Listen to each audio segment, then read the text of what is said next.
те информации, которые у меня имеется, тоже хочу до вас довести. Вакцинация. Купили 1,1 миллионов дозы, которые поступит 11 июня в нашу страну из Китая. Называется Sinopharm.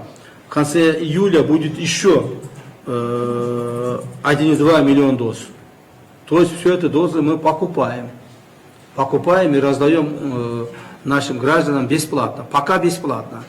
Где-то, может быть, попозже, я не знаю, это когда будет, осенью или там зимой, может быть, это мы уже оплачиваем будем вакцинировать. Пока бесплатно будем вакцинировать. Вакцина есть, получаете вакцину, я тоже получил Sinopharm, и надо быстрее вакцинироваться, чтобы уменьшить воздействие болезни.